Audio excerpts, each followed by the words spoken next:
Benvingudes a aquesta quarta càpsula del curs d'Introducció a les Cooperatives. En aquesta càpsula us parlarem dels òrgans de govern, però nosaltres creiem que hem d'anar molt més enllà, perquè en aquesta càpsula del que parlem és del tret diferenciador de les cooperatives, i és la governança, el com decidim participar de les nostres cooperatives. Hem d'anar molt més enllà dels òrgans de govern. La participació, perquè sigui real a les cooperatives, ha de respirar-se en tots els espais i en tots els moments de la vida de la cooperativa. Per tant, tots els socis cooperativistes hem de fer possible això, posant en comú les nostres estratègies, vehiculant els nostres propis espais i fent possible aquesta governança real, igualitària i democràtica, tenint en compte els següents criteris, que és la primacia de les persones per sobre del capital, el que una persona és sempre un vot, desvinculant-lo de les nostres aportacions de capital, tenint en compte que sempre hem de posar per davant els interessos col·lectius als interessos individuals. Totes les cooperatives hem de comptar amb dos òrgans societaris de caràcter obligatori, que són l'Assemblea i el Consell Rector. Encara que per estatuts també podrien definir altres òrgans, però no tindrien aquest caràcter obligatori. El que sí que és molt important d'incidir és en el tema de que en cap moment li podem atribuir a aquests altres òrgans les funcions que per llei tenen atribuïdes o l'Assemblea o el Consell Rector. Comencem per l'Assemblea. L'Assemblea és l'òrgan suprem de decisió de les cooperatives. És l'espai on la veu i el vot de les persones sòcies prenen la seva importància. Podem definir dos tipus d'assemblea. Parlarem de l'assemblea ordinària, és aquella assemblea que queda recollida en els estatuts. La llei marca que com a mínim hem de fer un l'any, durant els primers 6 mesos de l'any econòmic, i sobretot ens servirà per aprovar la gestió econòmica i l'aprovació de les comptes anuals. Tota la resta que no estiguin definides amb els estatuts les denominarem assemblees extraordinàries. Quines competències té l'Assemblea? Hi ha una sèrie de decisions que s'han d'aprovar obligatòriament per llei a l'assemblea de la cooperativa. Podem destacar entre elles l'aprovació de la gestió i dels comptes anuals, el nomenament dels òrgans socials, com en aquest cas podria ser el Consell Rector, la modificació de l'Estatut o l'aprovació i la pròpia modificació, si en tenim, del reglament de règim intern, i totes aquelles circumstàncies que canvien de forma substancial la realitat de la nostra cooperativa. Com podem convocar una assemblea? És responsabilitat del Consell Rector convocar l'assemblea de la cooperativa. Haurà de comunicar a totes les persones sòcies amb un termini mínim de 15 dies d'antelació i màxim de 30, en la qual haurà d'incorporar en la convocatòria d'assemblea el lloc, la data i l'ordre del dia. Però això no vol dir que només el Consell Rector pugui incorporar temes a tractar a l'assemblea. Un 10% de les persones sòcies podran concordar a incorporar un tema a tractar en aquesta convocatòria. L'assemblea quedarà constituïda en primera convocatòria amb la meitat més una de les persones sòcies i, en cas que no hi hagués aquest quòrum, quedarà constituïda en segona convocatòria amb les persones assistents. I què passa si no puc assistir a una assemblea? Puc delegar el vot? Hem de tenir en compte que la participació a l'assemblea és la màxima expressió que tenim les persones sòcies cooperativistes. En tot cas, i si n'hi ha una causa justificada que ens impedeix l'assistència a l'assemblea, podríem delegar el nostre vot a una altra persona sòcia. Recordeu que cada persona podem tenir un màxim de 2 delegacions de vot. I llavors, totes les tipologies de socis voten igual a les assemblees? Com ja us hem explicat amb el mòdul 3, que parlaven de les persones sòcies, n'hi ha diferents tipus de soci. I la màxima representativitat a l'assemblea ha d'estar en mans de les persones sòcies comunes. Això no vol dir que les altres tipologies de socis no puguin tenir aquest dret a vot. En estatuts podrien donar-li vot als socis col·laboradors, però sempre amb uns ràtios que han d'estar consensuats.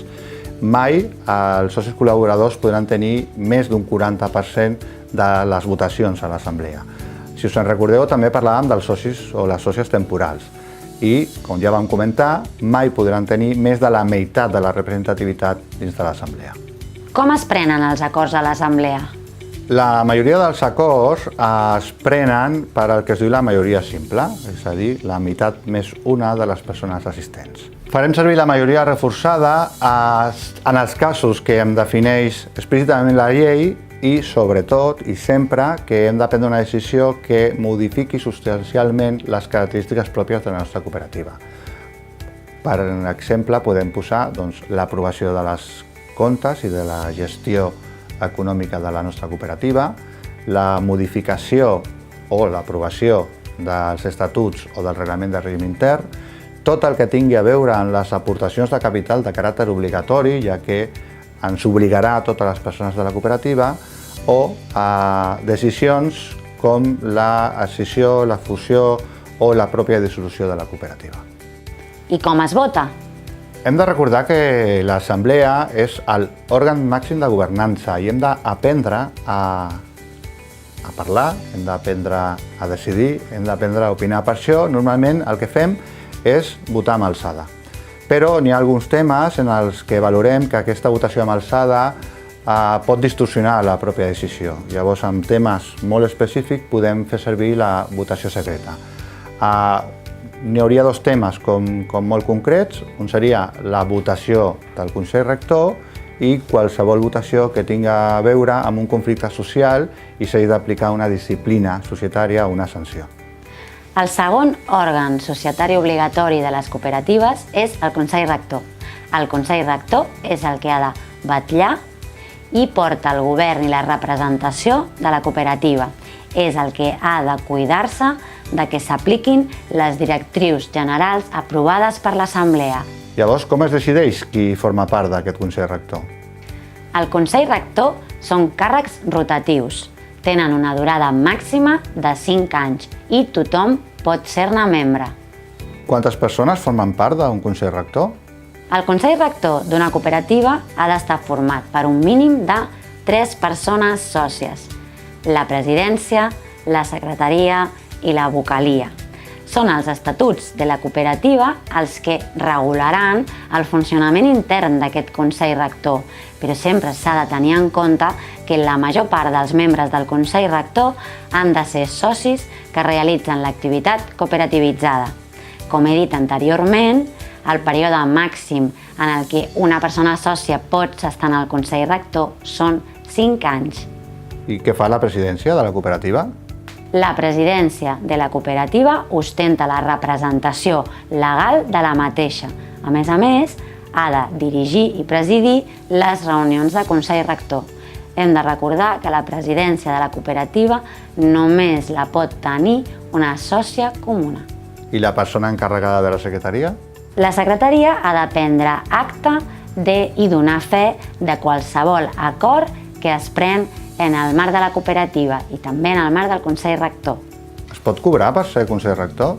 Els càrrecs de Consell Rector no són retribuïts, tot i que es pot contemplar la possibilitat de percebre alguna retribució econòmica en cas que els membres del Consell Rector facin alguna tasca de gestió directa en el marc de la cooperativa. Llavors, què fa realment el Consell Rector? Hem de tenir en compte que el Consell Rector té definides una sèrie de funcions que són indelegables i així queda recollit també en la nostra llei de cooperatives. Quines podrien ser aquestes funcions indelegables del Consell Rector? Doncs, per exemple, presentar els comptes anuals davant de l'Assemblea com a mínim una vegada a l'any.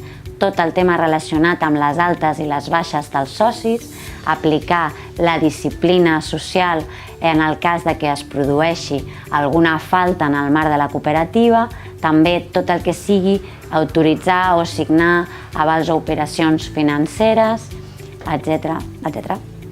Recordeu que les cooperatives petites, de 2 o 3 socis, sou a la vegada assemblea i Consell Rector. A la que la cooperativa creixi, podreu deixar de ser-ho, però de manera inicial el grup promotor ho és tot a la vegada. Com hem comentat al principi de la càpsula, en els estatuts podem regular altres òrgans societaris que no tinguin aquest caràcter obligatori per llei. Normalment podem parlar de 2 que trobarem en les cooperatives. Un d'ells és la intervenció de comptes i un altre el comitè de recursos. L'interventor de comptes serà un òrgan obligatori fins la nova llei del 2015. Quina és la seva funció realment? Fixeu-vos amb el nom, intervenció de comptes, controlar la gestió. El problema que ens trobem és que moltes de les persones que som socis de les cooperatives no tenim una formació específica en gestió econòmica i ens era complexa el fet de controlar aquesta gestió econòmica. El que provocava que havíem d'assessorar-nos externament amb el cost que això significava. I per això, a moltes cooperatives estem optant per auditories externes i hem eliminat aquesta figura. Però, sempre que siguem més de 3 persones a les cooperatives, podem optar per incorporar la figura dels interventors de comptes. I l'altra figura que personalment aconsellem és el comitè de recursos. Seria un grup de persones sòcies que entrarien quan hi ha un conflicte a la disciplina social. Davant d'un conflicte amb les persones sòcies, la responsabilitat és del Consell Rector. Però és interessant el que altres persones sòcies puguin investigar, parlar i opinar sobre el tema d'una forma molt més subjectiva. El comitè de recursos parlaria amb les parts implicades i donaria una proposta al Consell Rector que seria l'últim encarregat d'aplicar, en tot cas, la disciplina social. Recordeu que no és un tema personal del Consell Rector. Recordeu que tenim la llei de cooperatives que marca les faltes, tenim els estatuts i podem tenir el reglament de règim intern. I amb això acabaríem amb aquesta càpsula. Moltes gràcies.